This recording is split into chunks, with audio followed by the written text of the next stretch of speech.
Bulletin के आगाज में खेल के मैदान से खबर है। पाकिस्तान और ऑस्ट्रेलिया के दरमियान दूसरा वनडे एडिलेड में खेला जा रहा है। पाकिस्तान का ऑस्ट्रेलिया के खिलाफ टॉस जीतकर बॉलिंग का फैसला। पाकिस्तान की प्लेइंग 11 में कोई तब्दीली नहीं की गई है। टॉस ऑस्ट्रेलियावी कप्तान पैट कमिंस ने जीतकर कहा कि पहले बॉलिंग ही करते, हमने भी अपनी टीम में कोई तब्दीली नहीं की। पाकिस्तान और ऑस्ट्रेलिया के दरमियान दूसरा वनडे आज एडिलेड में खेला जा रहा है। मैच 8:30 बजे शुरू होगा। ऑस्ट्रेलियावी कप्तान पैट कमिंस ने कहा कि टॉस जीत जाते तो हम भी बॉलिंग ही करते, हमने अपनी टीम में कोई तब्दीली नहीं की।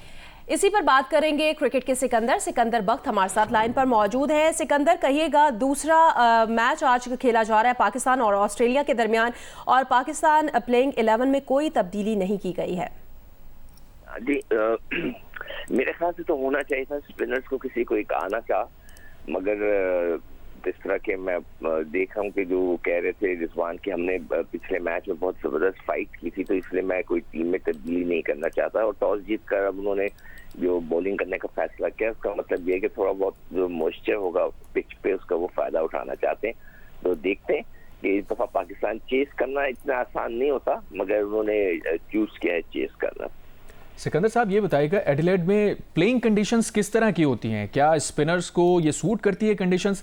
जिस तरह हम सुन रहे थे कि शायद एक स्पिनर को खिलाया जाएगा और एक फास्ट बॉलर जिसमें नसीम शाह और मोहम्मद हसनैन में से किसी एक को आराम दिया जाएगा, लेकिन स्क्वाड बरकरार रहा।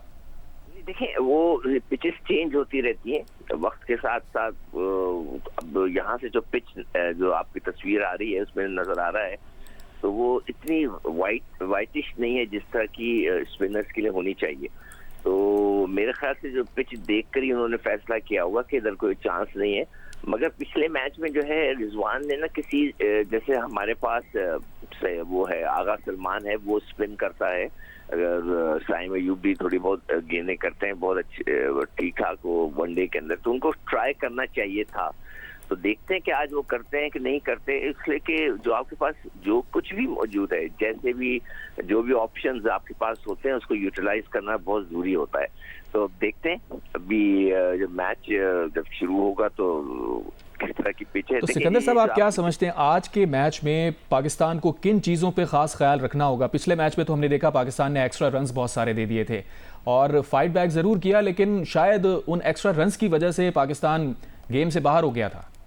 ये बहुत जरूरी होता है शुरू के बॉलिंग जो होती है हमारे यहाँ। मैंने पिछले मैच में भी आपने नोट किया होगा कि जब ये डाउन द लेग साइड बहुत वाइड बॉलिंग हुई है, तो ये नहीं होना चाहिए। तो देखते हैं कि इस दफा लड़कों ने अपने आप को प्रिपेयर किया है, नहीं किया कि एक जगह गेन करने का होता है। मतलब है कि ये जो वनडे क्रिकेट होती है उसमें थोड़ा बहुत उसका टेस्ट क्रिकेट का टच होता है, ये T20 की तरह नहीं होता। तो इसके अंदर जो है जो आपकी लाइन है वो एक रखनी चाहिए। तो पिछले जो मैच हुआ था उसमें नसीम शाह ने काफी गेंद डाउन द लेग साइड किए थे और उसने भी, दोनों बहुत सीनियर बॉलर हैं, तो अपना शाहीन ने, तो अब इनको जो है ना यहाँ पर बहुत अपना कंट्रोल रखना पड़ेगा। और ये जो मॉइस्चर होता है ये इनिशियल बॉलिंग करने में ये एडवांटेज होता है। देखते हैं कि हमारे बॉलर्स इस दफा इस मैच में किस जगह पे मतलब वो अपनी लाइन और लेंथ को पूरी तरह रख पाते हैं कि नहीं पाते। ठीक है, बहुत शुक्रिया सिकंदर बख्त, आपने अपना तजिया दिया। पाकिस्तान ऑस्ट्रेलिया के दरमियान दूसरा वनडे इस वक्त जारी है।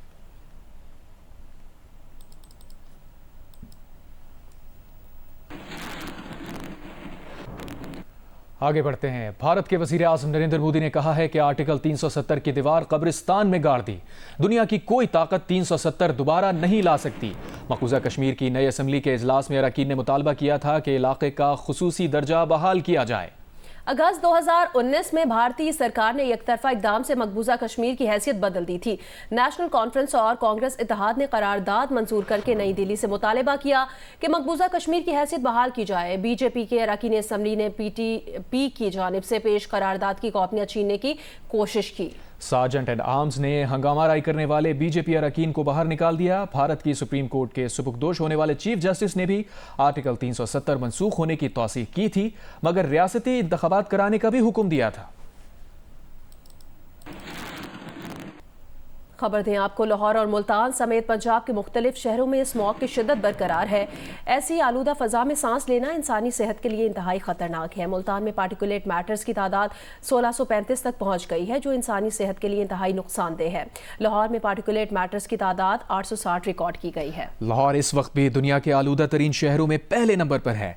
स्मॉग के असरात मोटरवेज पर भी पड़ रहे हैं। M2 और M3 पर हद निगाह कम हो गई है। लाहौर स्मॉग के दौरान स्कूल्स में तमाम सरगर्मियां मुअत्तल रहेंगी। असातिज़ा भी घरों से ऑनलाइन काम करेंगे। स्कूल्स में टीचर्स, वालिदैन, मीटिंग्स, स्पोर्ट्स, तफरीही दौरे नहीं होंगे। लाहौर और गिरदनवाह में शदीद स्मॉग की सूरत हाल बरकरार है। शहरियों को शदीद परेशानी का सामना है। तफसील बताएंगे सुहेल इमरान।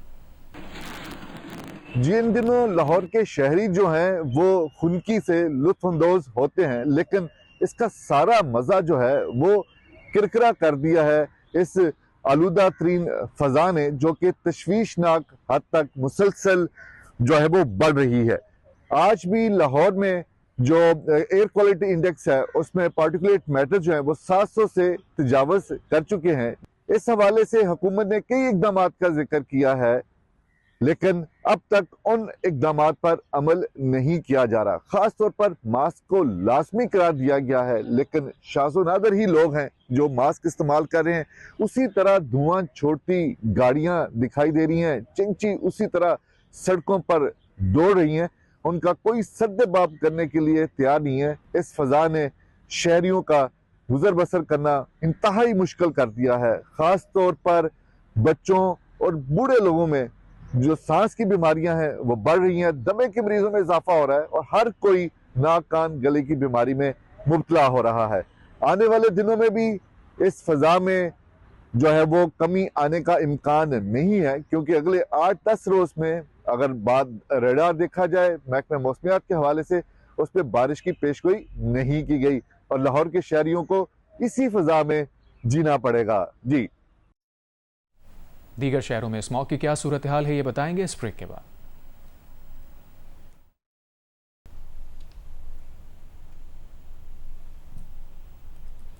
पंजाब के कई अजला में स्मॉग तशवीशनाक सूरत हाल इख्तियार कर चुकी है। स्मॉग के बायस मुतादिद अमराज में इजाफा हुआ है, वहीं ट्रैफिक की रवानी भी मुतासिर हो रही है।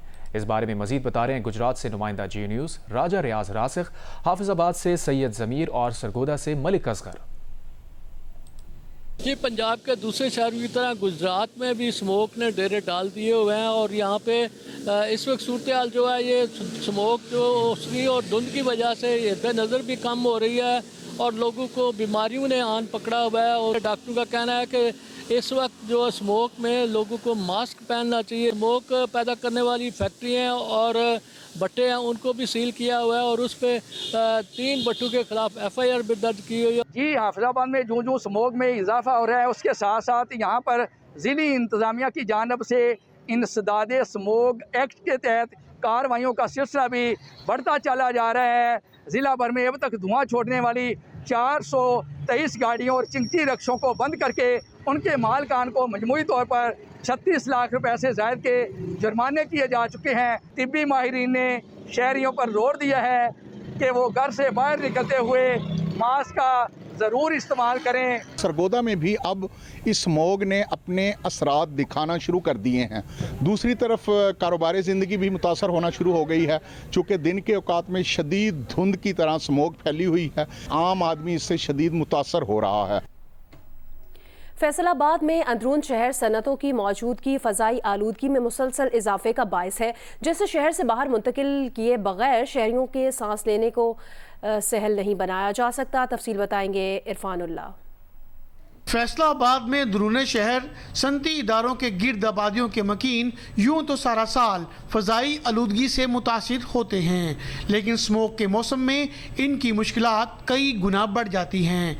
शहरी कहते हैं कि गैस के मुतबादिल लकड़ी, कोयला, बुरादा जलाने वाले कारखाने इन्हें जिंदा दरगोर करने के दरपे हैं। वारसपुरा, ये मकबूल रोड, डाइवो रोड, यहाँ पे ना फैक्ट्रियाँ हैं काफ़ी सारी और वहाँ पे कोई चेक एंड बैलेंस नहीं है। उनकी चिमनियों से धुआं निकलता है, मुख्तलिफ चीज़ें चलाते हैं, दिन रात फैक्ट्रियाँ काम करती हैं। डीओ इंडस्ट्रीज कहते हैं कि फ़ज़ाई आलूदगी से निपटने के लिए सनतों को शहर से बाहर निकालने के मंसूबों पर काम जारी है।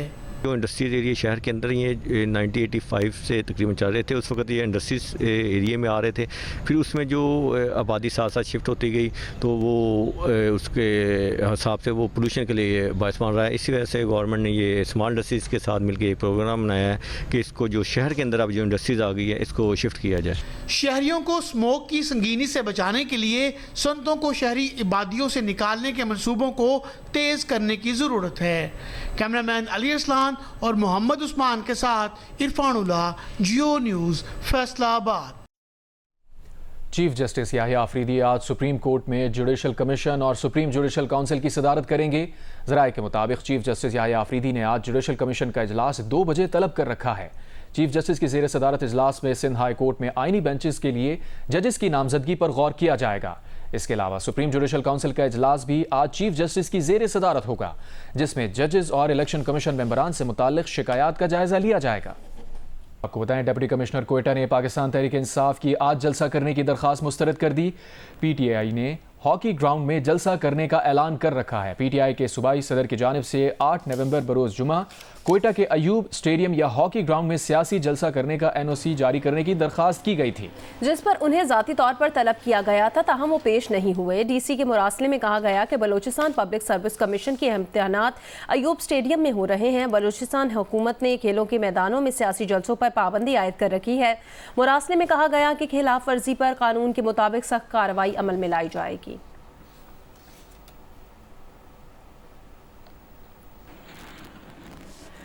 वज़ीर दिफा ख्वाजा आसिफ ने कहा कि अमेरिका को पहले भी इनकार किया है, ये नहीं होगा कि ट्रंप की कॉल आए और बानी पीटीआई उनके हवाले कर दें। सोशल मीडिया पर बयान में उन्होंने कहा, जो लोग ये समझते हैं कि पाकिस्तान इनकार की जुर्रत नहीं कर सकता, वो सुन लें कि नवाज शरीफ ने $5 अरब की अमरीकी पेशकश को ठुकरा कर एटमी धमाका किया था। वो परवेज मुशर्रफ था जिसे कॉल आई और लेट गया था। बयानात देने वाले इनकार पर नवाज शरीफ और हथियार डालने पर परवेज मुशर्रफ के साथ हो गए थे। ख्वाजा आसिफ ने शेर भी लिखा कि आप ही अपनी अदाओं पर ज़रा गौर करें, हम अगर अर्ज करेंगे तो शिकायत होगी। इससे पहले एडिटर इन्वेस्टिगेशन अंसार अब्बासी ने रहनुमा पीटीआई जुल्फी बुखारी के हवाले से खबर दी थी कि जुल्फी बुखारी ट्रंप की टीम और ख़ानदान से राबते में हैं और उनसे बानी पीटीआई के केस पर बात करेंगे। रहनुमा पीटीआई अली मोहम्मद खान के मुताबिक बानी पीटीआई ट्रंप के सदर बनने पर खुश हैं।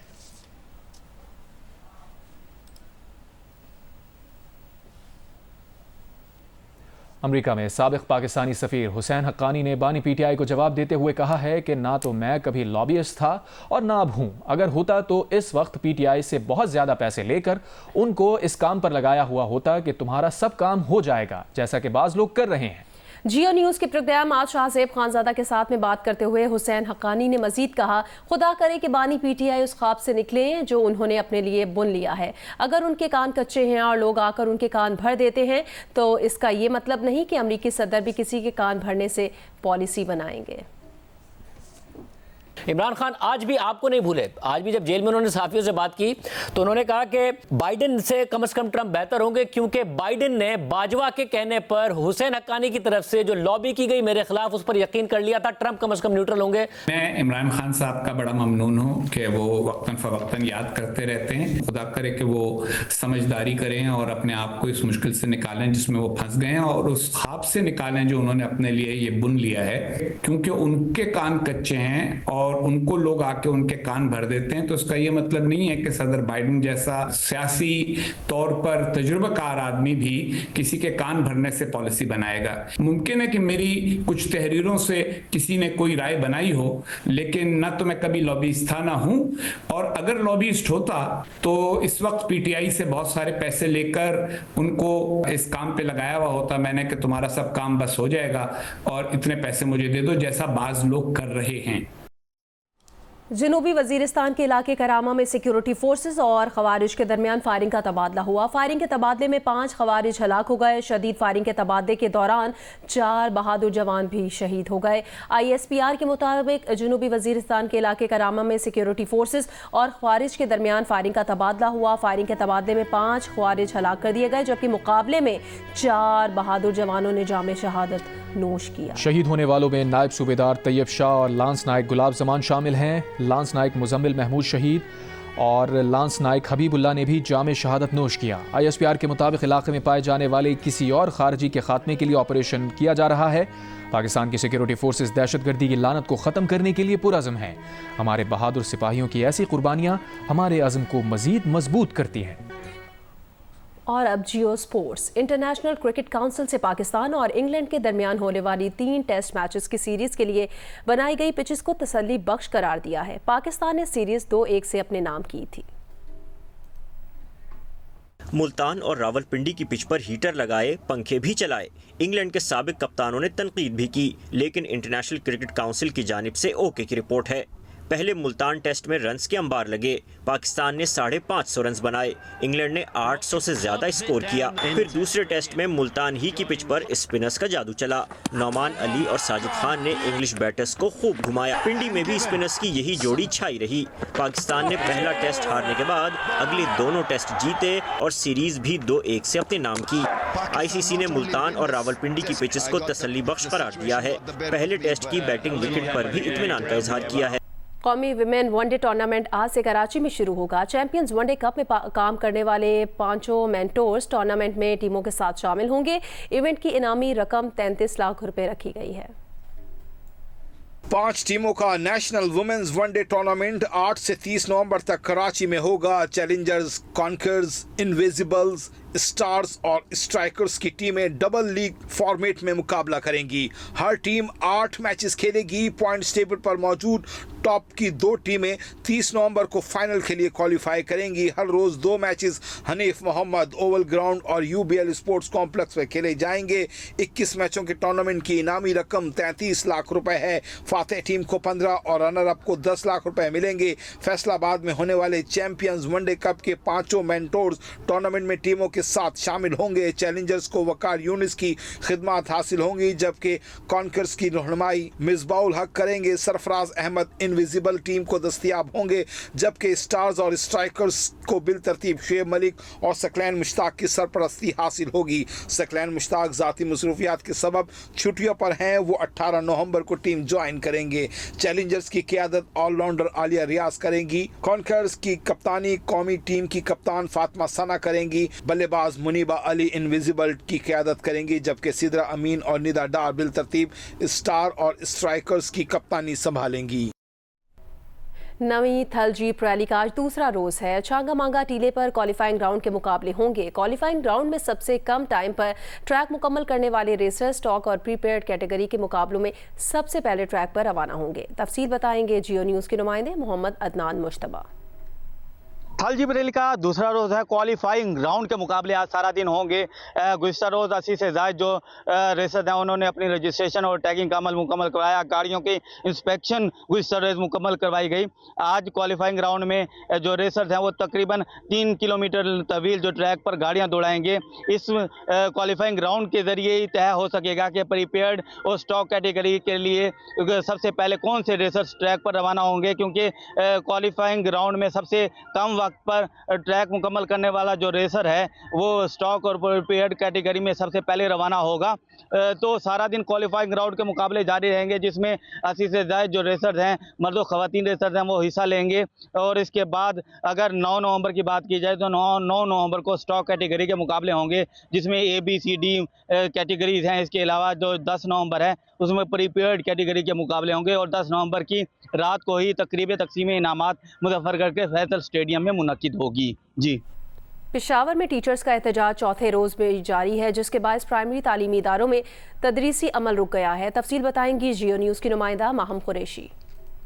जी, गुज़िश्ता रोज़ खैबर पख्तूनख्वा हुकूमत और प्राइमरी स्कूल टीचर्स एसोसिएशन के मुज़ाकरात नाकाम हुए, जिसकी वजह से प्राइमरी स्कूल टीचर्स का अपग्रेडेशन ना होने पर एहतजाज आज चौथे रोज़ भी जारी है, जिसकी वजह से पेशावर में प्राइमरी स्कूल में तदरीसी अमल रुक गया है और बच्चों की तालीम का सिलसिला बुरी तरह मुतासिर हो रहा है। इस वक्त मैं पेशावर कैंट के एक प्राइमरी स्कूल में मौजूद हूँ और यहाँ क्लासरूम अगर आप लोग देख सकते हैं तो यहाँ पे क्लासरूम बिल्कुल खाली है। यहाँ पे कोई टीचर नहीं है और बच्चे भी नहीं आ रहे और जो बच्चे आ भी रहे हैं उनको वापस भिजवाया जा रहा है। जी, मैं टीचर से बात करने आया हूँ। बच्चे को स्कूल लेकर आए हैं, 2-3 दिन हुए हैं स्कूल नहीं आ रहा, तो इसकी तालीम भी ख़राब हो रही है और ये ऐसे ही घर में बैठे हुए हैं। तो सूबाई हुकूमत का इस हवाले से ये कहना है कि उनका टीचर से मुज़ाकरात जो है वो जारी है। जो मुतालबात मानने वाले हैं वो हुकूमत ज़रूर मानेगी, मगर टीचर जो है वो एहतजाज ख़त्म कर दें। जबकि दूसरी जानिब टीचर्स का ये कहना है जब तक अपग्रेडेशन का नोटिफिकेशन जारी नहीं होगा वो एहतजाज जारी रखेंगे। जी। कराची में PCHS ब्लॉक 6 के अल-मुर्तज़ा फैमिली पार्क में योगा ट्रेनर्स को 4 रोज़ा फ्री ट्रेनिंग दी गई। तफसीलात बता रहे हैं कमर अली मस्तोई। शहर के मुख्तलिफ पार्क में सुबह के औकात में लोग भागते हुए नज़र आते हैं, मुख्तलिफ किस्म की एक्सरसाइज करते हुए नज़र आते हैं। ऐसे में जो है वो योगा करने वालों की तादाद भी दिन ब दिन बढ़ रही है। PCHS के ब्लॉक 6 में इस वक्त हम मौजूद हैं। ये योगा ट्रेनर्स हैं जिन्हें जो है वो यहाँ पर 4 रोज़ा ट्रेनिंग कराई जा रही है।